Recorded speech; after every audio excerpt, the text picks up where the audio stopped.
Ito namang neophyte congressman naniniwala na magiging patas ang Kamara sakaling magkaroon ng investigasyon hinggil sa listahan ng mga pangunahing kontraktor sa flood control projects na isinawalat ni Pangulong Ferdinand Bongbong Marcos Jr. May mga balita dyan ang Bombo Radyo Rojas.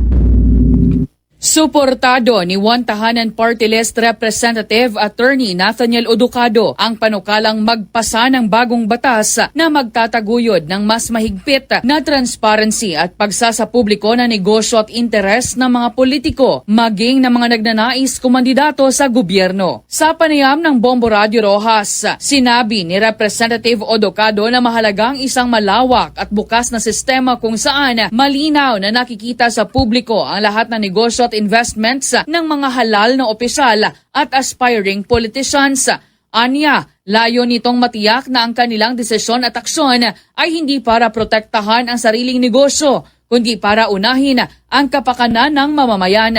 Dagdag pa ng kongresista, hindi lamang dapat nakatuon sa sektor ng konstruksyon ang pagsisiyasat, kundi maging sa iba pang negosyo at kontrata na posibleng may kinalaman sa pondo ng bayan. Kaugnay nito, nanindigan si Oducado na magiging patas ang Kamara sakaling magkaroon ng investigasyon hinggil sa listahan ng mga pangunahing kontraktor sa flood control projects na isiniwalat ni Pangulong Ferdinand Bongbong Marcos Jr. Ayon kay Oducado, umaasa siyang sa kasalukuyang Kongreso ay magawa ng baguhin ang nakagawiang sistema at matutukan ang tunay na diwa ng paglilingkod sa bayan.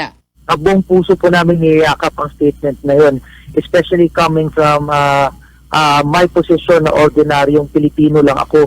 Matagal na namin hinaing na dapat tutukan na talaga ng totoo na matigil at mabawasan ang korupsyon. And that statement coming from no less than the President and given his mandate na marami ng inutusang agency para masigurado na maging accountable yung mga nagnakaw, mahalaga para sa amin at nakaka-inspire para sa amin na gawin ang trabaho namin bilang young legislators na tutukan at hanapan ng paraan ma-resolve itong issue ng corruption. Mula dito sa Bombo Radio Rojas para sa Bombo Network News, ako si Bombo Lindsay Ermitanio Bade. And this is Bombo Radio Philippines, the #1 and most trusted source of news and information. Basta Radio, Bombo! For the most trusted source of news and information, visit our website at www.bomboradio.com. Follow us on Bombo Radio mobile app, Facebook, YouTube, TikTok, and X, formerly Twitter. Like, share, and stay connected. Anytime, anywhere.